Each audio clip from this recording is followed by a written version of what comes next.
그 박경리가 지은 토지라는 대하 소설이 있지 않습니까?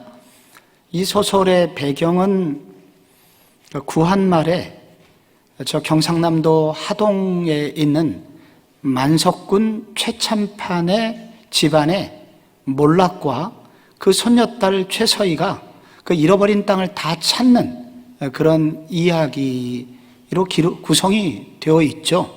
그런데 이 조준구라는 사람의 그 거간에 의하여 그 최참판의 모든 재산이 다 빼앗기게 되고, 그리고 손녀딸도 최서희도 이제 돈 한 푼 없이 쫓겨나게 될 위기에 있었을 때 돈 몇 푼을 주면서 조용히 물러나라. 돈을 쥐어줬는데 이 최서희가 이 돈을 조준구에게 집어 던지면서 했던 유명한 말이 있습니다. 나 최서희야, 최서희. 그리고 그는 당당하게 걸어 나왔습니다. 그 최참판댁 가문에 흐르는 그 손녀딸 속에 있는 최참판댁 가문의 딸이라는 그 자긍심, 그 자존감, 그 정체성이 분명했다는 것입니다.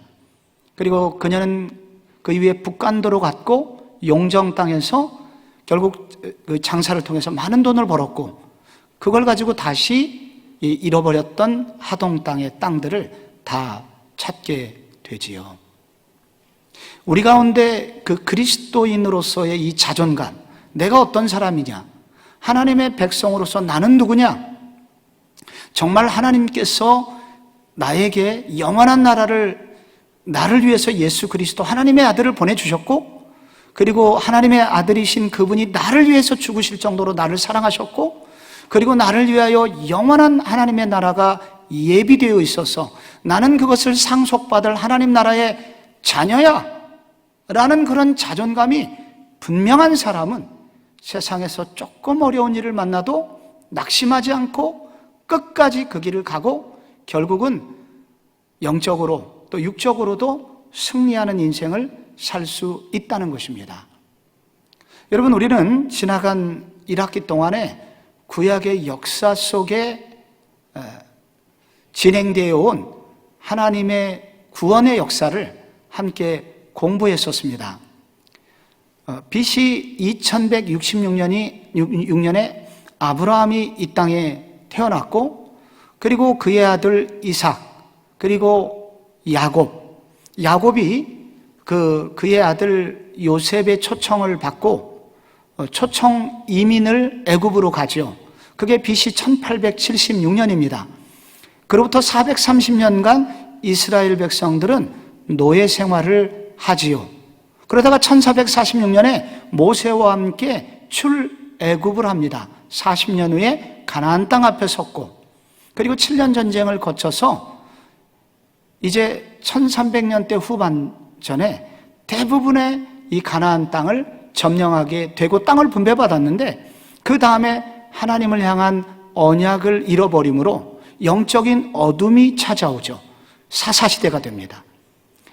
그래서 옛날처럼 노예처럼 이스라엘 백성들이 살게 되다가 드디어 사울왕 시절에 통일왕국이 회복이 되고 다윗이 집권하면서 이 팔레스타인 땅뿐만 아니라 저 북쪽에 있는 이 유프라데스 강 상류까지, 그리고 남쪽으로 에시온 게벨이라고 하는 이 홍해 근처의 땅까지 거대한 제국을 소유하게 되고 많은 조공을 받으면서 이스라엘 역대 최고의 풍요로움을 구가하게 됩니다. 이 다윗이 다스렸던 시기가 BC 1010년이었습니다. 그리고 그의 아들 솔로몬이 나라를 물려받아요. BC 970년부터 930년까지 솔로몬이 다스리는데, 솔로몬이 초기에는 정치적으로 그리고 하나님 앞에 바른 사람이었으나 그의 후반전이 하나님을 배반하게 되었고, 결국 나라는 북이스라엘과 남유다로 갈라지게 되는 분열왕국의 아픔을 겪습니다. 그래서 BC 930년 이후에 북쪽에 여로보암이라는 왕부터 시작해서 여로보암, 나다, 바사, 엘라시므리, 오므리 이렇게 해서 우리가 지난번 2주 동안 앞글자 그 북이스라엘의 19명의 왕을 외웠죠. 여나바엘 시오와 아여의 여여여 스살무브 베호 호세아 왕까지 이렇게 19명의 왕이 210년간 북이스라엘을 다스리다가 BC 722년에 북쪽의 아수르에게 망하게 됩니다. 그래서 나라가 잠시 사라져요. 남왕국은 조금 길게 가죠. 그래서 르호보밤이라는 왕부터 시작해서 아비야, 아사, 여호사밧, 이래서 이것도 앞글자를 우리가 20명의 왕을 외웠죠. 르아여 여아, 요아운 요아이무와 요 여여여시, 시드기야로 이렇게 20명의 왕이 340년 동안 나라를 다스렸지만 결국은 588년 BC 588년에 그 바벨론의 느부갓네살 왕에 의해서 완전히 멸망당하고 포로로 끌려가게 됩니다. 그런데 이렇게 포로로 끌려가기 전에 구한말에 우리나라가 그 일제강점기를 본격적으로 당하던 1910년 이전에, 여러분 1907년, 1905년에 을사보호조약 같은 이전에 많은 것들을 빼앗기고 영친왕을 비롯해서 이미 볼모로 일본으로 끌려간 왕자들이 있었죠. 그와 마찬가지로 완전히 남유다가 망하기 전에 588년 이전에 BC 605년에 먼저 바벨론으로 1차 포로들이 끌려갑니다. 그때 끌려갔던 사람이 다니엘과 세 친구예요. 유명한 다니엘, 사드락, 메삭, 아벳노고. 그러다가 두 번째 2차 포로로 끌려가는데 그로부터 약 8, 9년 후에 끌려가는 2차 포로가 여호야긴이라는 왕과 선지자 에스겔과 같은 유능한 사람들이 끌려갑니다. 그게 BC 597년이에요. 그러다가 그로부터 다시 8, 9년 후에 BC 588년에 완전히 망하고 예루살렘 성전은 무너지고, 그래서 이스라엘 백성들의 그 지식인들 대부분들이, 상류층 대부분들이 바벨론으로 끌려가게 됩니다. 그 이후에 유다의 역사는 어떻게 됐을까요? 바벨론 포로로 끌려간 이후에 여러분 유다는 역사에서 사라졌을까요? 아니면 남아 있었을까요? 그 이후에 바벨론에서 70년 포로 생활을 하다가 BC 537년에 어느 날 갑자기 해방이 선언되면서 바벨론으로부터 포로들이 돌아오게 됩니다. 첫 번째 포로들이 돌아오는데 그걸 바벨론 1차 포로 귀환이라고 말하고, 그리고 한참 후에 나중에 이제 BC 455년경에 2차 포로 귀환이 일어나는데 이때 주로 데려왔던 사람의 핵심 인물이 에스라라는 사람이었고, 그 이후에 3차 포로가 한 명 더 돌아오는데 BC 445년에 느헤미야라고 하는 사람이 포로들을 이끌고 돌아옵니다. 그러니까 여러분 3차 포로가 끌려갔고, 그리고 3차에 걸쳐서 포로들이 귀환하는 이야기가 이 구약 성경의 마지막을 이루고 있습니다. 이 부분이 좀 사실 성경을 읽는 조금 아시는 분들도 이 마지막 구약 역사가 조금 복잡하게 기록이 돼 있어서 정리가 잘 안 되는 좀 경우가 있는데, 여러분 오늘 마지막 구약의 강의를 들으면서 머릿속으로 좀 정리를 해보시기 바랍니다. 여러분이 가지신 책 232쪽을 한번 펴보시겠어요? 거기 232쪽에 보시면은 도표가 나와 있지요. 그래서 거기 605년에 바벨론 1차 포로, 598년에 바벨론 2차 포로, 그리고 예루살렘은 완전 멸망, 그리고 1차 포로가 끌려간 지 약 70년, 이거 약간 연대 개선이 다른 방식이 있습니다만은 1차 포로가 끌려간 지 약 70년 만에 537년에 갑자기 제국이 바뀌면서 이 유다 백성들이 돌아옵니다. 그 1차 포로들이 돌아온 후에 맨 처음으로 하는 일이 무너진 예루살렘 성전을 재건하는 일이었습니다. 근데 여러분 성전 건축하려면 돈도 많이 들죠? 힘들죠? 그래서 포기하게 됩니다. 그때 학개 선지자가 나타나서 이 이스라엘 백성들을 막 격려하고 독려하게 됩니다. 그 결과 성전이 다시 세워지게 됩니다. 이게 바로 그래서 거기 여러분이 외워야 될 굉장히 중요한 연대가 하나 있는데 가운데쯤에 520년경부터 516년이라고 되어 있죠. 거기 520년 다시 잃어버렸던 열정을 회복하여 무너진 예루살렘 성전을 다시 재건하는 일이 520년부터 516년까지 돼서 결국 성전 재건 완공일이 완공 연도가 BC 516년이에요.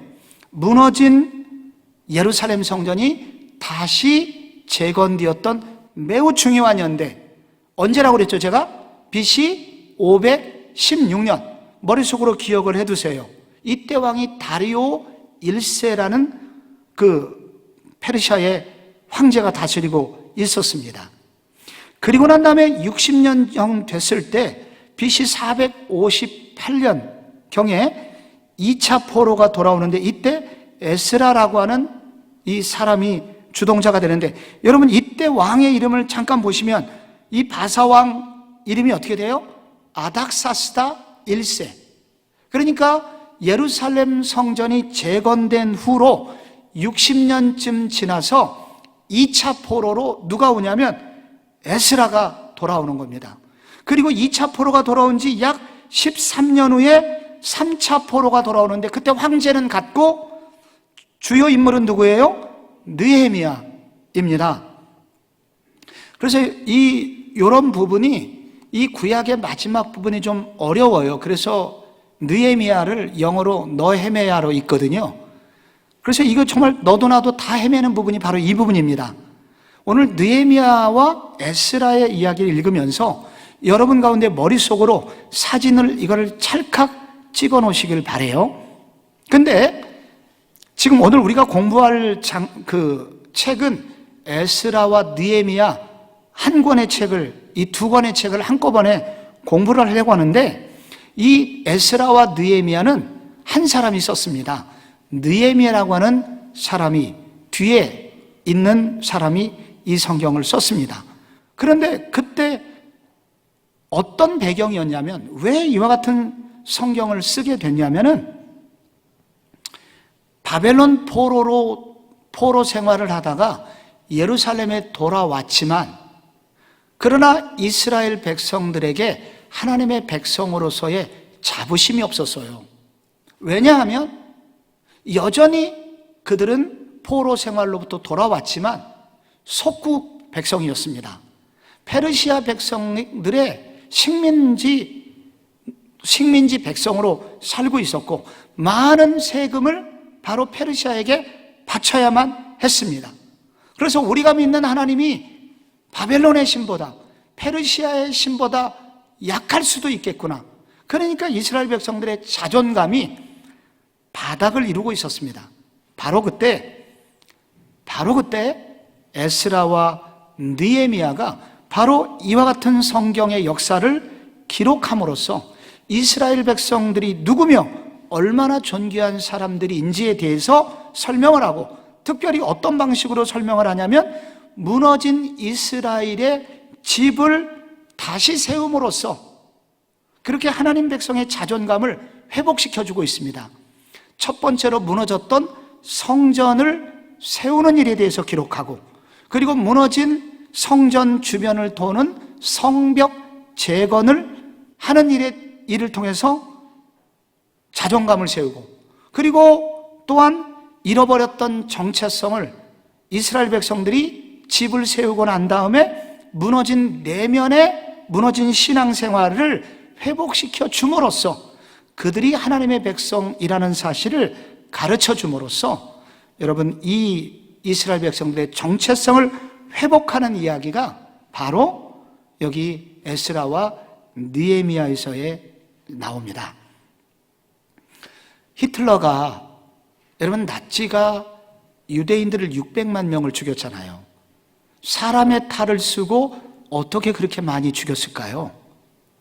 근데 사람이 사람을 죽이는 일은 그렇게 쉬운 일은 아닙니다. 그래서 나치가 사람을 죽일 때 고도의 심리술을 썼다고 그래요. 수용소에다가 화장실을 하나만 지었다고 합니다. 그리고 화장실을 가는 시간을 극히 하루에 1회 혹은 2회만 제한을 한 거예요. 그러니까 사람이 참을 수가 있습니까? 그러다 보니까 자신의 숙소에 똥을 싸고 오줌을 지리기 시작했습니다. 그러자 서로는 서로를 동물로 취급하게 되었고, 나중에 이 수용소 전체가 돼지우리가 되고 서로를 향해서 돼지처럼 생각하게 되자 사람 하나가 죽어나가는 것이 그렇게 어려워지지 않게 되었다고 그래요. 그리고 서로가 오히려 한 명씩 사라질 때마다 수용소가 조금은 편해지니까 오히려 남아있는 사람들이 오히려 쾌적함을 느끼게 되고 그들이 죽는 것에 대해서 어려움이 사라지게 되었다고 합니다. 사람의 정체성, 자존감, 인간됨이 여러분 생각이 무너지게 되면은 이렇게 누가 누구를 죽여도 공격을 당해도 그렇게 아무런 꺼리낌이 없게 된다는 거예요. 그래서 정말 우리가 끝까지 지켜야 될 것이 있다면 뭐냐? 자존감입니다. 특별히 하나님의 백성이라는 자존감이 너무 중요한 거예요. 여러분, 한국교회가 요즘 공격을 받고 있잖아요. 모든 문제가 교회에 있는 것처럼 공격을 받잖아요. 이때 우리가 매우 조심해야 되는 것이 있는데 그것은 우리끼리 미워하는 겁니다. 우리끼리 서로 정죄하는 겁니다. 우리끼리 서로 그의 가치를 깎아내리는 것입니다. 그럼 나중에 우리가 어떻게 되냐? 상대방이 아무리 우리를 공격해도 당해도 싸 하면서 우리끼리 서로를 포기하게 되고 우리끼리 정체감을 무너뜨리게 되면 결국 모든 것을 잃어버리게 된다는 거예요. 그래서 에스라가 매우 중요하게 생각하는 게 뭐냐면은 이스라엘 집을 어떻게 회복할 것인가 하면서 이 에스라서에 느헤미야가 에스라서를 기록하면서 이 에스라서에서 상당 부분을 성전 재건을 하는 일이 어떻게 진행이 됐는지를 기록을 하고 있다는 것을 여러분 아셔야 됩니다. 자, 여러분, 에스라가 성경 퀴즈인데요. 에스라가 바벨론으로부터 돌아올 때 몇 차 포로 귀환이었죠? 2차. 1차는 BC 537년에 1차 포로들이 돌아왔어요. 그때 주요한 인물이 스룹바벨이라는 사람입니다. 그런데 돌아와서 맨 처음에 한 일이 성전을 건축한 일이라고 그랬죠. 그리고 난 다음에 성전을 건축했는데 60년 뒤에 에스라가 돌아와요. 근데 이 에스라라는 책을 읽어보면 1장부터 6장까지 성전 건축의 긴 이야기를 소개하고 그리고 7장부터 10장까지 에스라가 돌아와서 개혁운동을 일으키는 것을 기록을 하는데 바로 이 6장 끝나고 6장과 7장 사이에 이 60년의 시간이 흘러가고 있는 것을 여러분이 조금 있다가 주의해서 읽으시기를 바랍니다. 그래서 이 느헤미야가 기록한 이 에스라서는 어디부터 시작하냐면 바벨론 포로로 끌려가던 끝물 약 BC 537년경 전후하여 그때부터 이야기가 시작이 됩니다. 여러분 성경을 한번 찾아보시겠어요? 에스라라는 책을 한번 여러분이 어디 있는지 한번 찾아보시겠어요? 느헤미야 앞에 있습니다. 에스라를 딱 펴시면은 여러분 에스라 1장 1절을 우리 같이 한번 읽어볼까요? 자, 시작. 바사왕 고레스 원년에 여호와께서 예레미야의 입을 통하여 하신 말씀을 이루게 하시려고 바사왕 고레스의 마음을 감동시키심에 그가 온 나라에 공포도 하고 조서도 내려 이르되. 여러분 여기 누가 나옵니까?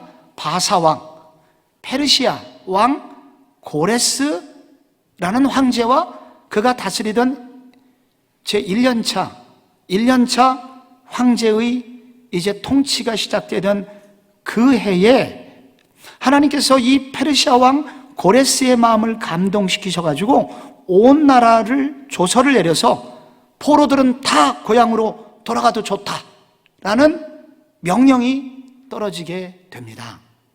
여러분, 이 페르시아라는 나라 전에 누가 있었어요? 바벨론이 있었잖아요. 바벨론의 마지막 왕이 벨사살 왕입니다. 근데 이게 어디에 나오냐면 다니엘서 5장에 나와요. 벨사살이라는 왕이 조금 바벨론이 좀 기울기 시작했습니다. 그래서 전방에 있는 사단장들을 다 부르고, 그리고 돈 있는 귀족들을 다 불러가지고 잔치를 벌이면서, 그때 예루살렘 성전에서 뺏어서 왔던 하나님께 제사 드릴 때 쓰던 이런 그릇들을 가지고 술을 따라서 마셨어요. 그리고 위하여 했는데 그게 성전에서 쓰는 그릇이었습니다.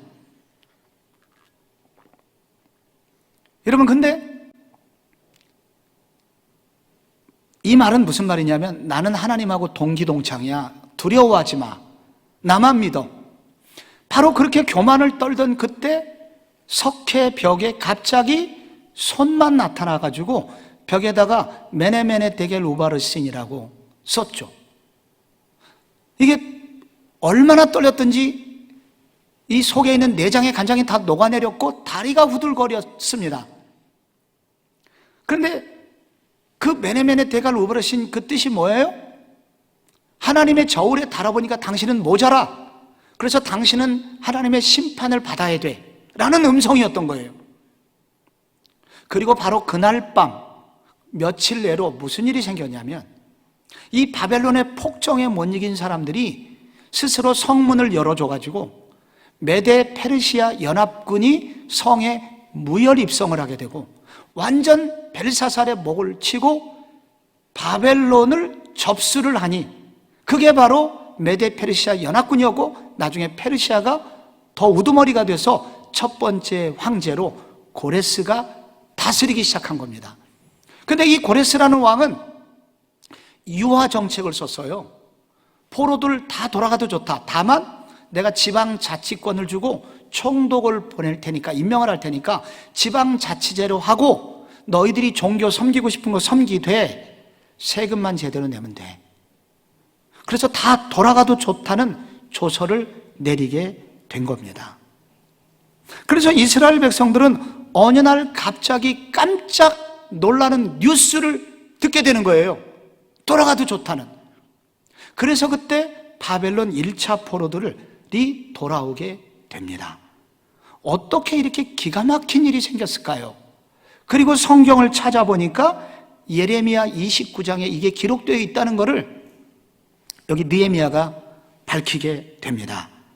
여기 어떻게 되어 있어요? 예레미야 29장에 여호와께서 이와 같이 말씀하시니라, 바벨론에서 70년이 차면 내가 너희를 돌보고 나의 선한 말을 너희에게 성취하여 너희를 이곳으로 돌아오게 하리라.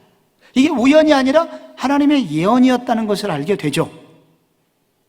그래서 이스라엘 백성들이 갑자기 포로에서 돌아오게 되면서 그들이 흥분해서 불렀던 노래가 시편 126편에 기록이 되어 있습니다. 여호와께서 시온의 포로를 돌리실 때에 꿈꾸는 것 같았도다. 그때 우리 입에는 웃음이 가득하고 우리 혀에는 찬양이 찼었고 열방 중에서 말하기를 여호와께서 저희를 위하여 대사를 행하셨다 하였도다 하면서 꼬집어봐 하면서 이스라엘 백성들이 돌아오게 됐다는 것입니다. 이때 이 예스라 1장은 5절에 하나님께서 유다 백성들의 마음을 감동시키셔서 돌아오게 하였다라고 말씀하고 있습니다.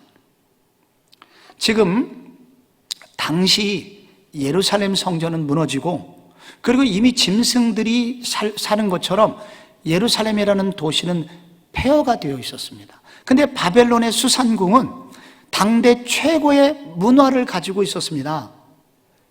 가장 좋은 제국에서 대학교, 고등학교, 연구소, 직장 다 바벨론 수산궁에 있었습니다. 그렇기 때문에 이 자리를 잡은 포로민 2세, 3세는 돌아올 마음이 없어요. 미국에서 하버드, 예일 나와가지고 자리 잡고 있는 미국에서 성공한 포로, 여러분 이민 2세대, 3세대 1950년대 말 한국에 안 돌아옵니다. 그런데 여기 여러분 포로귀환 1차 포로귀환에 참여한 사람들 어떻게 돌아올 수 있었을까요? 하나님이 감동을 주셨습니다. 그래서 고향으로 돌아가야지, 우리가 믿음을 지키는 게 중요하지 하면서 마음을 감동시키셔갖고 돌아오게 되었고요. 7절에 읽어보면 그냥 돌아오는 게 아니라 1장 7절에 고레스 왕이 또 여호와의 성전 그릇을 꺼내니 옛적에 느부갓네살이 예루살렘에서 옮겨갔던 그 성전의 기물들을 그대로 주면서, 그러니까 귀한 보석과 그리고 성전의 기물들까지 내어주면서 재정까지 주면서 너희들 돌아가도 좋다 라는 놀라운 소식을 듣고 돌아오게 됩니다. 그래서 이 에스라 1장은 우리에게 알려줍니다. 아무도 꿈을 포기하지 마라. 하나님은 어느 날 이렇게 하실 수 있는 분이다. 아무도 나를 향한, 교회를 향한, 하나님 나라를 향한 꿈을 포기하지 말아라. 언젠가는 회복시켜 주실 것이다. 가정복음화를 향한 꿈, 사업 회복을 위한 꿈, 교회를 통해서 하나님 나라를 위한 세우는 꿈, 아무도 포기하지 마라 하는 것을 에스라 1장에서 우리에게 도전을 줍니다. 그리고 2장에 지리한 명단이 나옵니다. 여러분 성경을 딱 보면은 사람 이름이 수도 없이 나오는데 에스라 느헤미야의 이와 같은 명단만 에스라 느헤미야 전체 4분의 1, 25%가 사람 이름만 나옵니다. 여러분은 이거 보시면 지겨울 거예요. 내가 읽었다고 치고 다음 장으로 넘길 거예요. 근데 여기에 여러분의 할아버지가 나오고 아버지가 나온다면 자세히 읽을 겁니다. 여기에 명단은 누구냐면은 이스라엘 지금 세대의 족보가 나오고 있는 거예요. 이 족보를 왜 기록했을까요? 나의 뿌리가 어딘지를 성경은 분명히 기록을 한 것입니다. 그래서 여러분 이름 나오는 거 굉장히 중요한 거예요. 그래서 이것은, 이런 명단이 나오는 것은 항상 이 신약 백성들에게 도전을 주는 것입니다. 우리의 이름은 어디에 기록되어 있나? 여러분 계시록 21장에 보면은 어린 양의 생명책에 기록된 자는 그 성에 들어가리라 말씀이 있거든요. 우리 모두의 이름, 구원받은 백성들의 이름은 어디에 있어요? 이미 하나님의 나라의 생명책에 기록되어 있다는 거죠. 이 백성들, 나의 이름이 어디에 기록되어 있는지를 아는 사람은 다르게 사는 사람들이라는 것을 이 성경은 보여줍니다. 이스라엘 백성들이 포로로 돌아왔어요. 그게 1차 포로가 BC 537년부터 536년 사이에 있었던 것입니다. 돌아오자마자 성전을 건축해야지. 근데 이게 얼마나 어려운 일이에요. 먹고 살기 바쁘다. 그래서 포기했는데 학개 선지자가 나타나서 너희들 하나님의 성전을 짓는 것을 외면하고 너희들이 먹고 사는 경제적인 일에만 몰두하는 것은 구멍 뚫린 전대 인생 같은 거야 라고 설교를 합니다. 돈을 많이 벌었어요. 근데 집에 와보니까 돈이 하나도 없는 거예요. 보니까 지갑에 구멍이 뚫려 있어가지고 동전이 이미 다 빠져나가 버린 거예요. 너희들의 인생이 구멍 뚫린 전대 인생이 될 거야. 그 설교를 듣고 회개를 하게 되고 우리의 관심이 먼저 하나님의 성전을 짓는 일에 마음을 쏟아야 된다. 이래서 BC 520년부터 516년 사이에 열심히 성전 건축을 하게 됩니다. 금방 성전이 완공됐을까요? 아니요. 어려움이 있었다고 에스라서는 기록이 되어 있는데 에스라 4장 1절부터 4장 끝절 24절까지는 이 성전 건축을 하는 사이에 어떤 어려움이 있었는지를 설명합니다. 그래서 여러분이 4장을 살짝 보실래요? 깊게 보지 마시고 4장 1절을 사로잡혔던 자들의 자손이 이스라엘의 하나님 여호와의 성전을 건축한 다음을 누가 들어요? 유다와 베냐민의 대적이 듣고 원수들이 들었다는 거예요. 4절에 이로부터 그 땅 백성이 유다 백성의 손을 약하게 하여 그 건축을 어떻게 하되? 방해하되. 5절 바사왕 고레스의 시대부터 바사왕 다리오가 즉위할 때까지 관리들에게 뇌물을 주어 그 계획을 막았으며 BC 537년부터 BC 520년경까지 이 짓을 했다는 거예요. 그래서 성전 재건을 하는데 가뜩이나 어려운데 이런 방해 공작까지 있어가지고 그들이 성전 재건을 포기할 수밖에 없는 어려운 일도 있었다라고 기록을 해요. 근데 지금부터 정신 차리셔야 돼요. 굉장히 중요한 게 7절에 나와요. 6절에는 누가 나오냐면 아수에로가 즉위할 때 그들이 글을 올려. 아수에로가 갑자기 나와요. 이 사람은 요 성전 건축 끝나고 난 30년 뒤에 황제, 에스더서에 나오는 황제고요.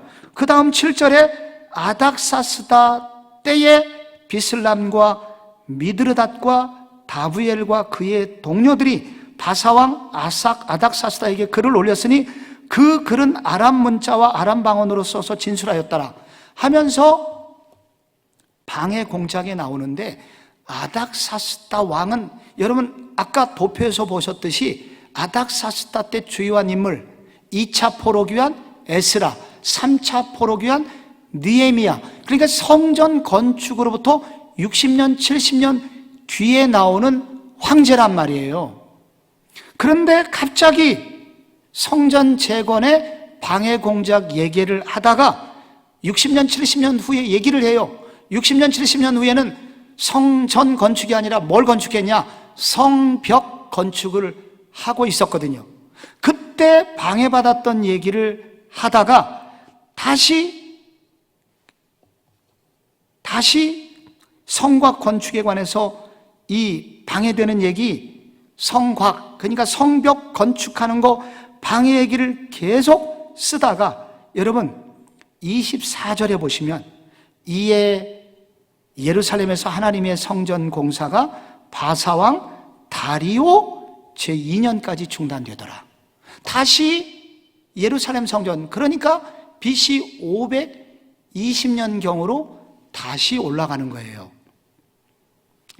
여러분에게 좀 주의를 부탁드린 이유는 뭐냐면은 지금 연대기가 왔다 갔다 하고 있다는 거예요.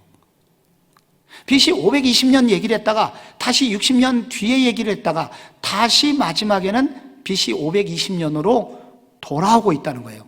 하나는 성전 건축이고 하나는 성벽 건축인데 두 이야기가 교대로 나오면서 성전 건축과 성벽 건축에 방해받은 이야기가 공통적으로 나오고 있습니다. 이와 같은 성경의 기술을 통해서 성경이 우리에게 알려주려고 하는 것이 있는 거예요. 그것은 성전을 건축하던 성벽을 건축하던 간에 하나님 나라의 집을 세우려고 하는 때에는 언제든지 이와 같은 방해가 있다는 거예요. 언제든지 이런 도전이 있다는 거예요. 누구를 공격하느냐? 사단은 누구를 공격합니까? 하나님의 백성들을 공격한다는 거예요. 그래서 너희들이 공격을 받느냐? 그렇다면 너희들은 하나님의 사람이기 때문이고, 하나님의 사람들이 하나님의 집을 세우려고 할 때는 반드시 공격을 받는다. 근데 공격을 받을수록 무슨 일이 생기냐면 이스라엘 백성이라는 정체성이 또렷해지는 거예요. 공격을 받으면 내가 누군지 명확해지는 거예요.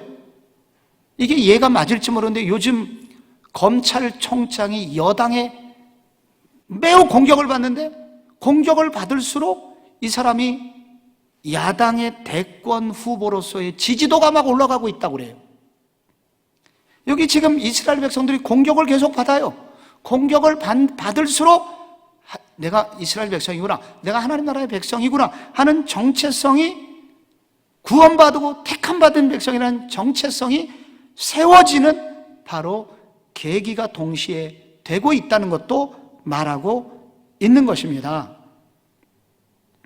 여러분, 결국 이와 같은 성전 건축에 시간이 있었지만 모든 어려움들을 극복하고 드디어 어떻게 될까요?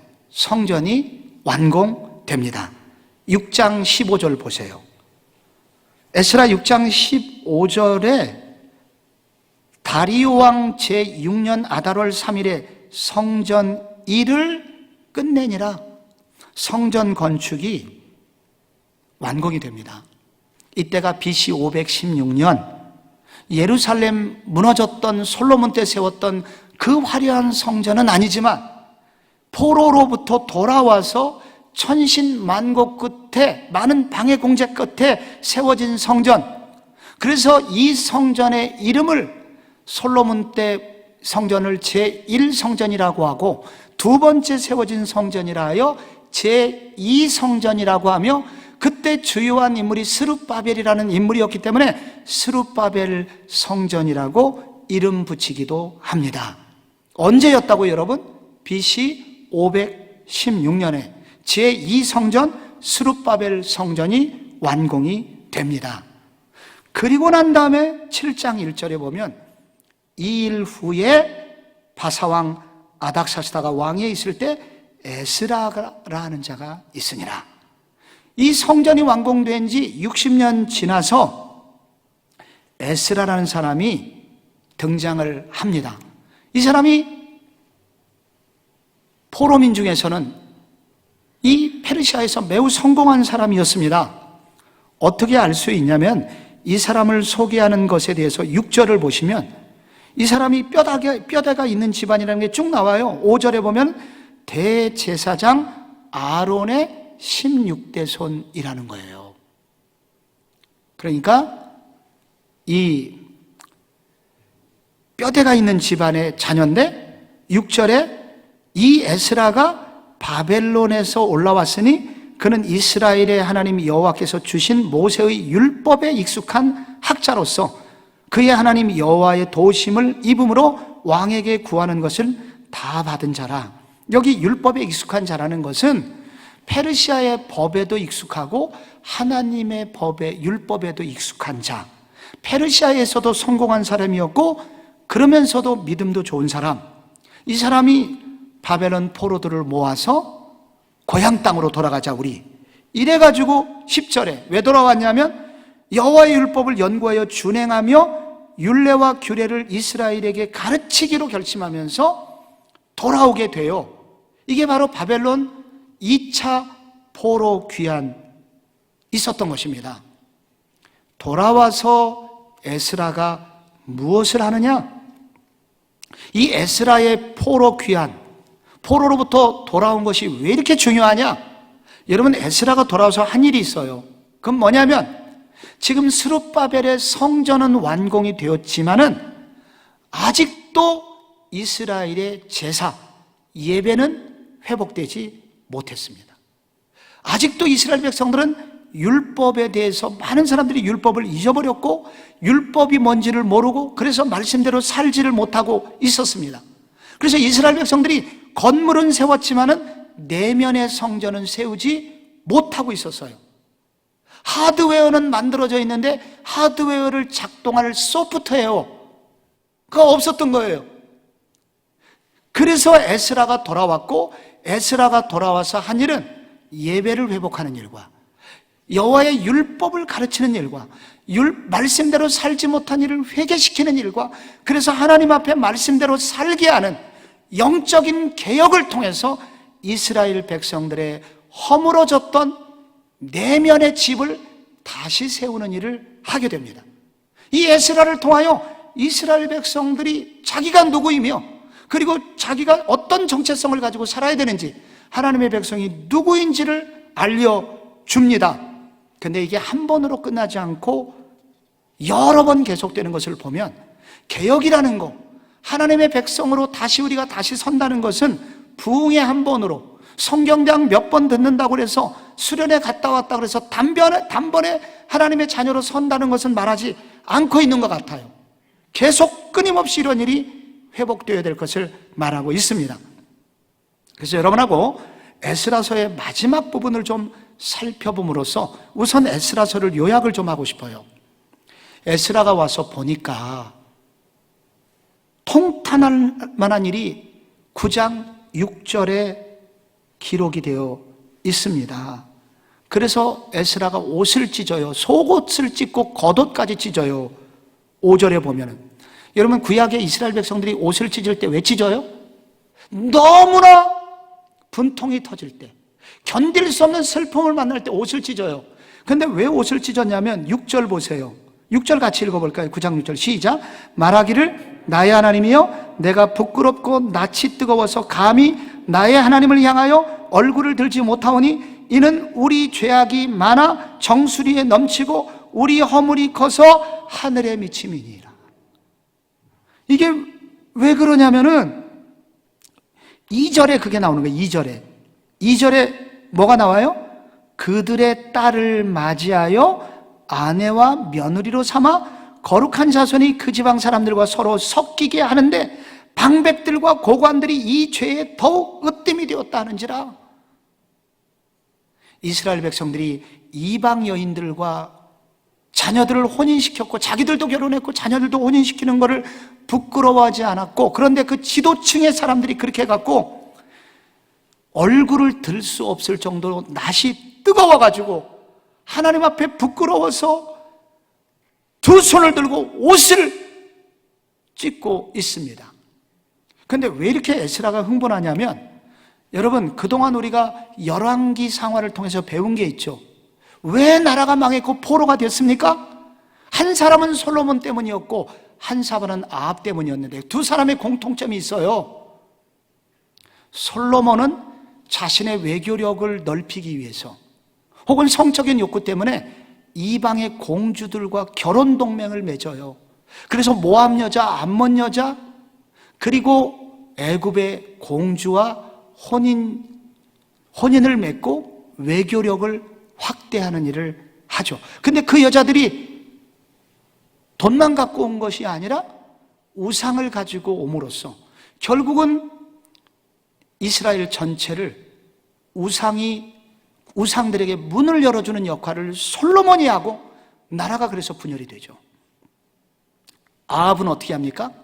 이세벨이라는 여자를 바알 선교사와 결혼을 하게 돼서 결국은 바알을 국교로 만드는 법제화를 시도하게 되고 나라가 망하지 않습니까? 그래서 나라가 망했는데, 신명기에는 그래서 절대로 이스라엘 백성들은 그 가나안 땅의 여자들하고 혼인하지 말라고 그랬는데 이 에스라가 와서 보니까 이렇게 참혹한 일이 벌어지고 있는 거예요. 그래서 얼굴이 뜨거워서 옷을 찢고 난리를 피는데, 그때 그가 기도하고 있을 때 다행히 그와 함께하는 무리들이 함께합니다. 그래서 회개를 같이 해요. 우리가 죄악을 저질렀나이다, 우리가 잘못했나이다.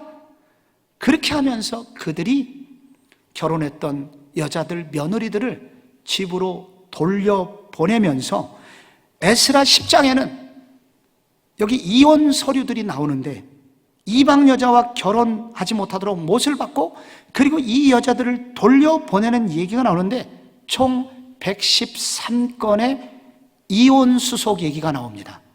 그래서 여자들을 집으로 돌려보내고 그리고 앞으로 절대로 이방 여자하고 결혼하지 않겠습니다 라고 서약식을 하는 얘기가 에스라서에 나옵니다. 여러분, 이것은 국제 결혼을 하지 말라는 얘기가 아닙니다. 이들을 돌려보낸 여자들은 국제 결혼한 여자들이 아니라 바로 옆 동네 여자들이었어요. 주변 인종들이었습니다. 그래서 그들은 결혼 자체가 문제가 아니라 그들이 우상을 가지고 들어와서 여호와를 믿는 여호와의 유일신 신앙을 다 저버리도록 만들었어요. 국제결혼 문제가 아니라 이 그들의 신앙의 정체성을 다 잃어버리게 만들어서 그 여인들을 돌려보내는 결단이 나오고요. 그것을 통해서 우리가 하나님의 백성이지, 우리가 하나님의 백성은 해야 되는 일이 있고 해서는 안 되는 일이 있지 하면서 돌려보냄으로써 에스라의 종교개혁, 말씀을 통한 신앙개혁 운동의 이야기가 여러분 에스라서의 후반부에 나오고 있습니다. 그리고 느헤미야가 시작이 되는 거예요. 이제 느헤미야는 매우 간단하게 여러분하고 나눠야 되는데, 느헤미야는 또 한 명의 수산궁에서 페르시아 땅에서 성공한 사람이었는데, 이 느헤미야라는 사람은 에스라보다 더 성공한 사람이에요. 왜냐하면 술 맡은 관원장, 황제의 술 맡은 관원장이었거든요. 고대 시대의 왕을 살해하는 가장 쉬운 방법은 술에 독을 타서 먹이는 것이었습니다. 그래서 술 맡은 관원장은 최고의 권력 기관의 수장을 말하는 거예요. 우리로 말하면 국정원장, 중앙정보부장, 혹은 오늘날 청와대 경호실장, 비서실장 정도 되는 막강한 권력을 가진 사람입니다. 그런데 이 사람의 귀는 항상 예루살렘에 가 있고, 이 사람의 눈은 또 항상 예루살렘에 가 있었어요. 그런데 어느 날 하나냐라고 하는 이 유다 사람이 정보를 가져다 줘요. 얼마 전에도 이방의 군대가 예루살렘 성에 침입하여 많은 집들을 불살르고 사람들을 포로로 끌고 가고 예루살렘 성전, 스룹바벨 성전의 일부가 불에 탔습니다. 이런 끔찍한 얘기를 듣고 느헤미야가 수일 동안 울고 금식하고 기도했다는 얘기가 나와요. 1장 4절에. 여러분이 거기 읽어보시면 1장 4절에 내가 이 말을 듣고 앉아서 울고 수일 동안 슬퍼하고 하늘의 하나님 앞에 금식하며 기도했는데, 수일 동안은 며칠이냐? 4개월을 말해요. 4개월. 왜 4개월이냐면 1절에 기슬루월이 나오고 2장 1절에 니산월 왕 앞에 설 때까지 이 4개월의 기간이거든요. 4개월 동안 그렇게 금식 기도하면서 울어요. 여러분, 나중에 이 느헤미야가 성벽을 건축하잖아요. 그걸 완공하잖아요. 이 완공을 위해서 그가 먼저 했던 일이 뭡니까? 먼저 4개월 동안 금식 기도를 먼저 합니다. 근데 이 사람이 탁월한 게 기도만 한 게 아니라 두 번째 2장에 보면은 전략을 세워요. 기도하면서 무슨 전략을 세우냐면은 이 왕이 나한테 이것을 물어볼 수 있도록 전략을 짜고, 물어보면 내가 무엇을 요구하리라 리스트를 작성을 해놓습니다. 그러다가 왕 옆에 왕비가 앉아있는 화기애애한 순간에 그때 느헤미야가 매우 슬픈 기색을 합니다. 그때 이 아닥사스다 황제가 너무 어려운 일이냐? 그때 그의 입에서 술술술 얘기가 나오는데, 첫째, 저희 아버님 산소가 무너졌습니다. 이 아버님 산소 얘기는 동서고금을 막론하고 다 통하는 얘기거든요. 그리고 왕께서 저에게 돌아갈 수 있는 휴가도 좀 주시고, 그리고 성전을 재건하기 위해서 물질도 좀 보태주시고, 여기서 이 수산궁에서 예루살렘까지 돌아갈 때 수많은 도적대가 있는데 조서를 내려서 저와 함께 돌아갈 이스라엘 백성들의 안전을 좀 지켜주십시오. 술술술 얘기해서 모든 것을 다 얻어냅니다. 누구 있을 때? 왕비가 함께 앉아 있을 때 그런 일을 했다는 거예요. 저희 옛날에는 요즘은 이삿짐 센터가 나눠주지만 한 20여 년 전만 해도 우리가 서로 도와줘야 이사가 가능했거든요. 저도 이제 전도사 시절, 교육 목사 시절에 제가 이사를 할 때 저와 함께 했던 청년들이 막 도와줬어요.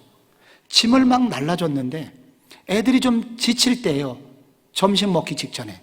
그때 우리 교회 같은 청년부의 부회장은 주로 누가 하냐면은 여학생이 하잖아요.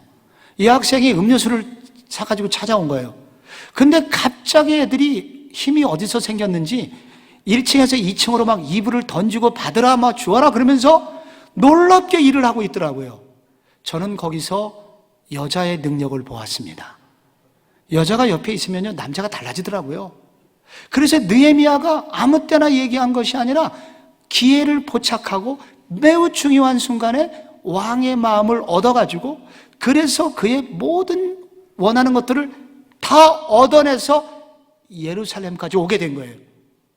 와서 사람들의 마음을 얻어서 성벽 건축을 시작하는 얘기가 3장부터 나와요. 근데 여러분, 이 부분을 매우 간단하게 해야 될 것 같은데, 여러분, 이 성벽 건축을 52일 만에 완공을 합니다. BC 444년 8월 1일 날 시작해가지고 9월 21일 날 완공을 합니다. 근데 이 성벽을 짓는데 성전은 세워졌지만 성벽은 허물어져 있었기 때문에 집은 있는데 담장이 없어서 늘 들짐승과 사람들이 드나다녀서 노상방뇨 그리고 물건을 훔쳐가는 일이 많겠죠. 그래서 성벽은 꼭 필요한 일인데 성벽을 건축할 때 매우 중요한 게 문을 세우는 거예요. 우리나라 이 한 성을 예전에 세울 때 남대문, 동대문, 흑인지문, 서대문, 그리고 서소문, 그리고 이 동소문, 다 중요한 문들이었다고요. 이처럼 예루살렘 성에도 옛날에 10개의 주요한 문이 있었는데 느헤미야 시절에 이 성벽을 재건할 때 문을 건축하는 얘기가 나와요. 그래서 이 3장 1절에 보면은 양문을 회복하는 얘기가 나오고 3절에는 어문, 양문은 양들이 다니는 길이죠. 제사 때 필요한 양들이 드나드는 문, 양문. 어문. 그래서 여러분 복음서 읽어보면 양문 앞에 이 병자가 누워있는 게 나오죠. 3절에 어문이 나와요. 이건 갈릴리 지방에서 물고기 팔기 위해서 들어오는 문.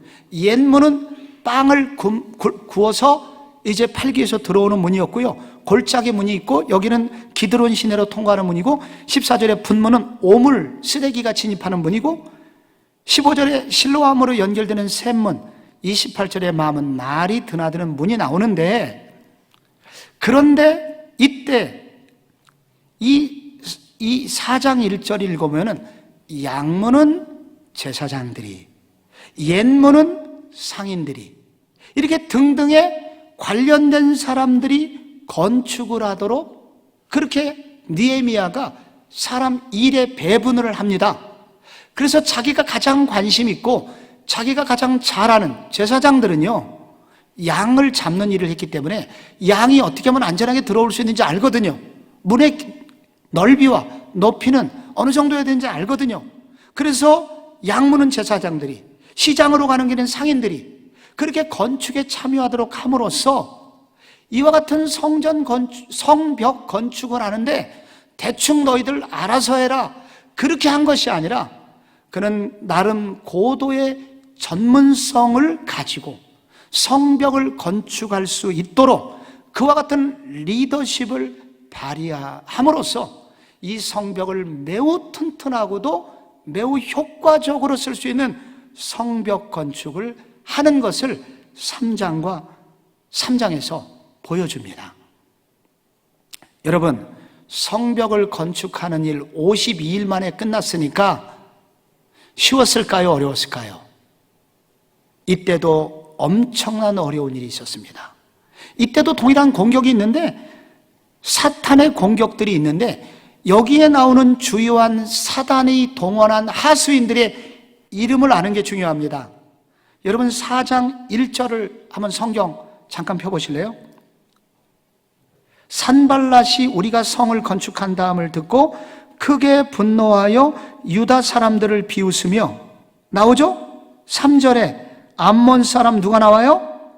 도비아는 곁에 있다가 그들이 건축하는 돌성벽은 여호가 올라가도 곧 무너지리라 나오죠? 7절에 산발랏과 도비아와 아라비아 사람 게셈이라고 나오고요. 아라비아 사람들과 암몬 사람, 아스돗 사람, 예루살렘 성이 중수되어 그 허물어진 틈을 메꾸어져 간다함을 듣고 심히 분노했다고 나옵니다. 여러분 여기 산발랏은 북쪽 사마리아 사람이고요. 도비아는 동쪽의 암몬 사람이고요. 그 다음에 남쪽에 아라비아가 나와요. 게셈이라는 사람이 나오고요. 그리고 서쪽에 아스돗이 나옵니다. 이 말은 뭐냐면은 동서남북에서 어마어마한 공격이 들어왔다는 것입니다. 그리고 어떻게 공격을 했냐면 1절에는 분노의 방식으로, 3절에는 조롱의 방식으로, 8절에는 선동의 방식으로, 위협의 방식으로 이렇게 예루살렘 성전을 재건하는 일을 방해했다는 거예요. 근데 왜 이렇게 방해할까요, 여러분? 이 작은 나라가 좀 안전하면 안 됩니까? 예루살렘 당시에 큰 나라도 아니고 작은 나라잖아요. 좀 제대로 살아보겠다고 재건을 하려고 그러는데 좀 하면 안 됩니까? 왜 이렇게 공격을 많이 할까요? 그 이유는 다니엘서에 나옵니다. 자막을 보세요. 다니엘 9장 25절에 예루살렘을 중건하라는 영이 날 때부터 기름 부음을 받을 자 곧 왕이 일어나기까지 7일에와 62일에가 지날 것이요 62일 후에 기름 부음을 받은 자가 끊어져 없어질 것이며 장차 한 왕의 백성이 와서 그 성읍과 성소를 무너뜨리려니와 그의 마지막은 홍수에 휩쓸림 같을 것이며 또 끝까지 전쟁이 있으리니 황폐할 것이 작정되었느니라. 이 복잡한 말씀의 핵심은 예루살렘 성이 세워지는 날로부터 일정 기간이 지나면 메시아 기름 부음 받은 자가 나타난다는 거예요. 그가 공격은 받겠으나 결국에는 마지막에 하나님의 심판이 임하게 되고 하나님의 나라가 완성이 되는 날이 온다는 것입니다. 그래서 이 성전 성벽 건축이 완공이 되면 결국은 사단의 운명이 끝나는 것을 의미합니다. 그래서 시한폭탄이 이제 작동하기 시작하는 순간이 되기 때문에 사단은 요동을 치는 것입니다. 어떻게 하든지 하나님의 나라가 완성되는 것을 지연시키기 위해서 성전 건축, 성벽 재건, 하나님 나라의 집을 세우지 못하도록 계속해서 방해를 한다는 것입니다. 제가 이전에 섬겼을 때 한국교회 좋은 목회적 스승이셨던 옥하는 목사님이 담임 목사님이셨거든요. 근데 그분이 1년에 꼭 2번 아팠어요. 평상시에 작은 감기도 걸렸는데, 그래서 이분은 꼭 이때가 되면 기도를 특별히 부탁했고 심지어 부교육자들 앞에 무릎을 꿇고 기도를 부탁한 적도 있었어요. 근데 그때가 언제냐면은 대각성 전도 집회 앞두고 아프고, 전도 집회 앞두고 아프고, 칼세미라고 이 전국교회 목사님들 제자훈련 시키는 방법론과 철학을 가르쳐 주기 전주에 혹은 그 주에 아파요. 정해놓고 아파요. 근데 저는 몰랐죠, 옛날에는 이게 뭔지. 근데 제가 담임 목회를 해보니까 전도 집회를 앞두고 왜 이렇게 사고가 많이 생겨요?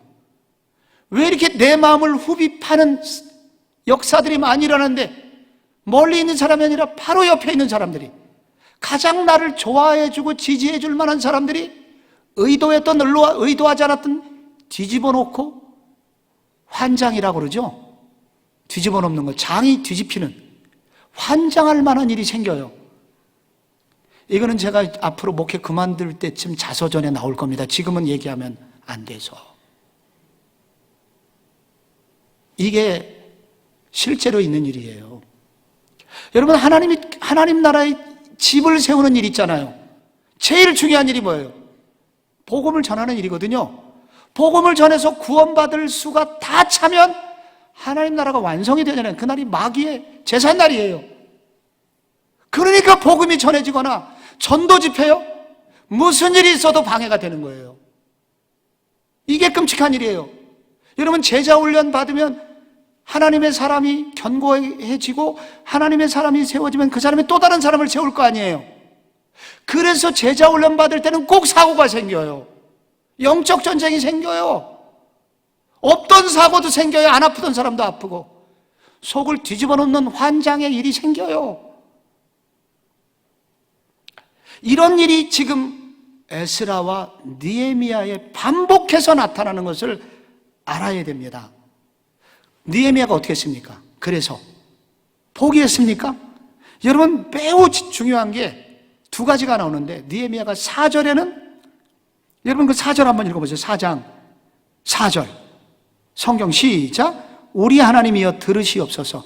우리가 업신여김을 당하나이다. 원하건대 그들이 욕하는 것을 자기들의 머리에 돌리사 노략거리가 되어 이방에 사로잡히게 하시니 주 앞에서 그들의 악을 덮어두지 마시며 그들의 죄를 도말하지 마옵소서. 사단을 저주하는 기도를 합니다.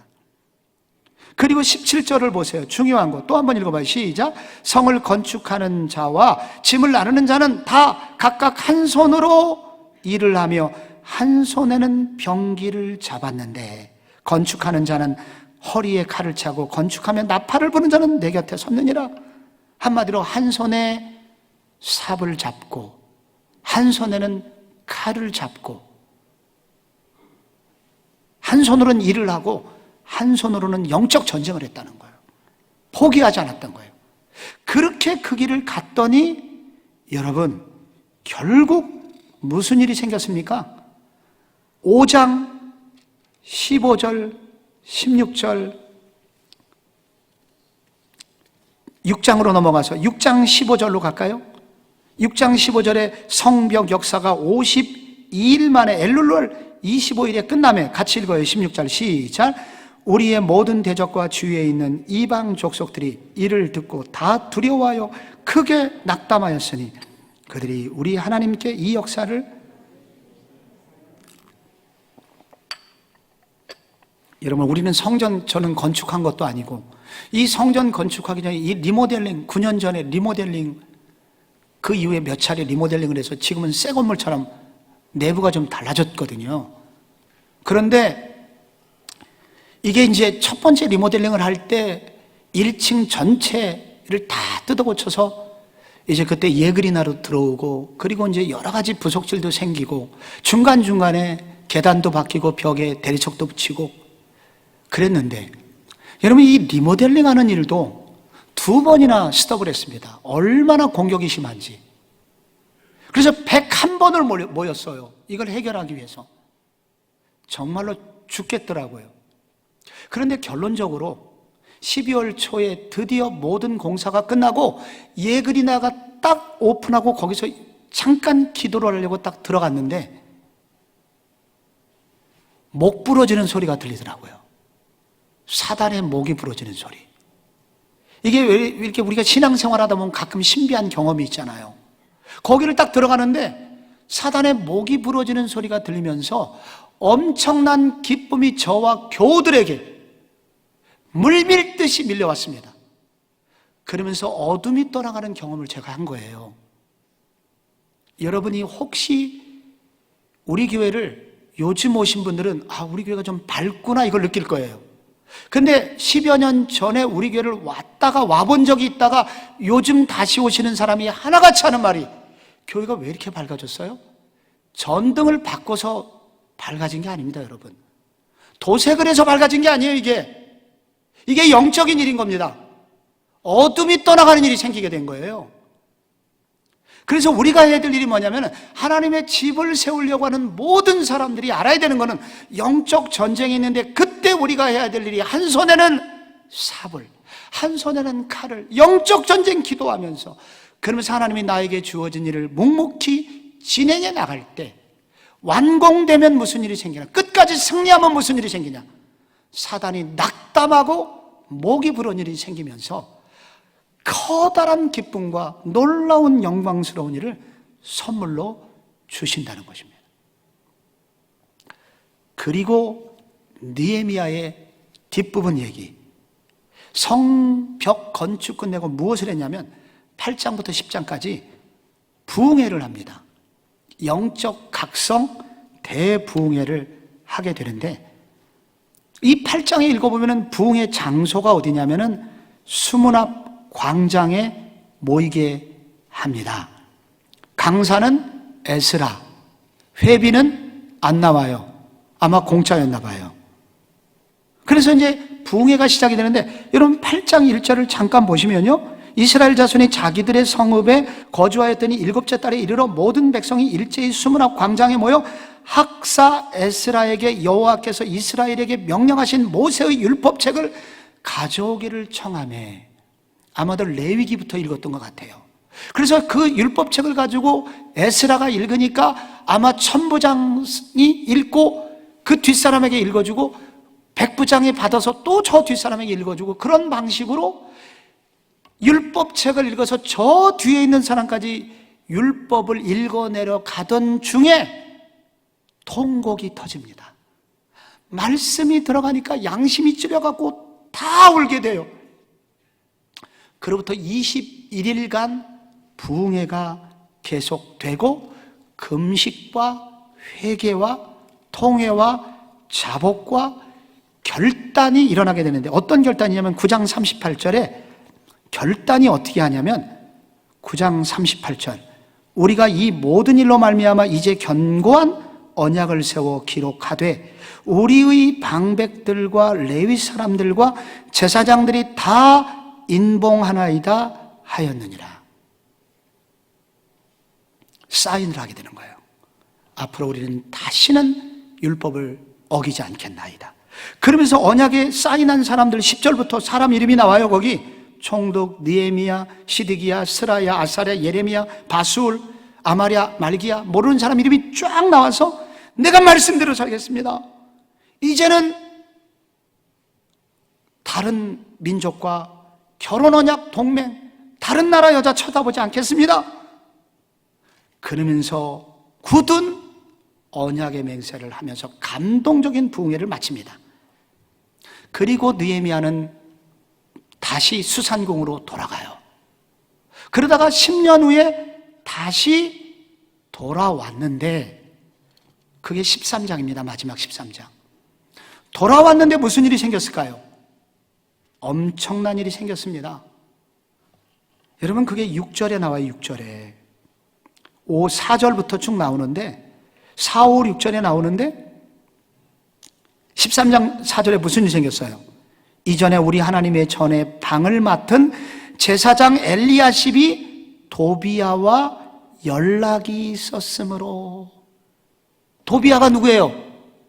아까 전에 대적 중에 하나, 이스라엘의 성벽을 재건하지 못하도록, 성벽을 재건하지 못하도록 그토록 회방을 놓았던 그 악한 사람하고 제사장하고, 그것도 대제사장하고 연락이 뭐냐면은 서로 혼인서약을 맺고 돈을 받고 이렇게 하면서 계약을 맺어가지고 그 예루살렘 성전 제사장만 쓸 수 있는 방을 그 사람 언제든지 오면은 방을 쓸 수 있도록 그렇게 자리를 내준 거예요, 방을. 근데 이 사람만 그렇게 한 것이 아니라 많은 사람들이 다시 옛날로 돌아가서 죄를 짓고 있었던 것입니다. 여러분, 어떻게 해야 되죠, 이때? 아마 느헤미야가 권력이 있었으니까 욕을 하면서, 이 나쁜 놈의 새끼들 그러면서 단칼에 처형을 하든지 막 그 정도로 분이 일어나는 상황이에요, 지금. 그런데 여러분, 느헤미야가 어떻게 하는지 잘 보십시오. 매우 중요한 단어, 여기 9절에 나와요. 9절에, 13장 9절에 그 매우 중요한 단어를 찾아보세요. 명령하여 그 방을 정결하게 하고 하나님의 전의 그릇과 소재물과 유향을 다시 그리로 들여놓았느니라. 다시 개혁을 시작하는 거예요. 여러분, 11절 보세요.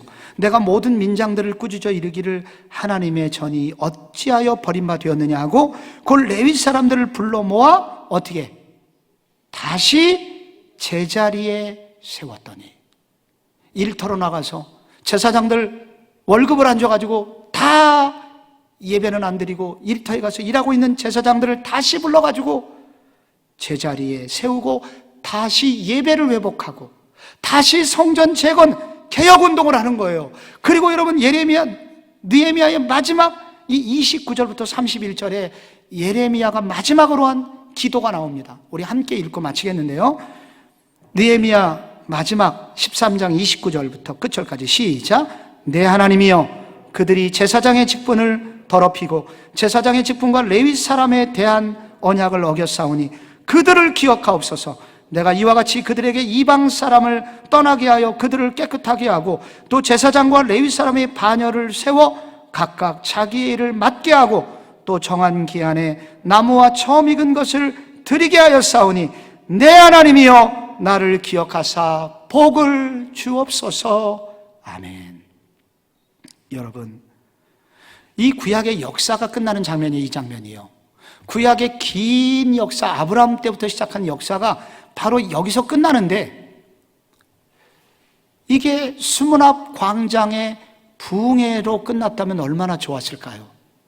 회개하고 자복하고 금식하고 다시는 이렇게 살지 않겠습니다만 사인하면서, 영화는 보통 그렇게 끝나요. 근데 마지막 13장이 있어서 괴로워요.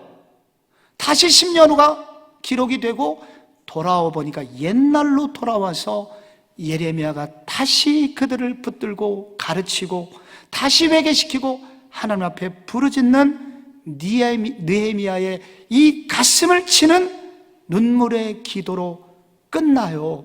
왜 이렇게 끝날까요? 성경이 왜 이렇게 밋밋하게 구약 성경이 멋지게 좀 회개 기도하면서 멋지게 끝나지 않고 왜 이렇게 밋밋하게 끝나고 이렇게 어렵게 끝날까요? 왜 그런지 아십니까? 이것이 우리의 모습이기 때문입니다.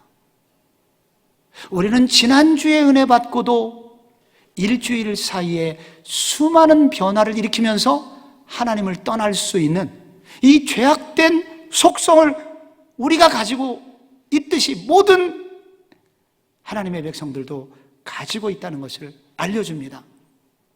그래서 이 땅에 있는 하나님 나라의 공동체는 결코 이상적 공동체는 아닙니다. 한 번 은혜 받고 한 번 회개하면 영원히 하나님의 뜻대로 사는 것은 동화책에서나 나오는 동화적 공동체예요. 성경은 그런 공동체를 말하지 않습니다.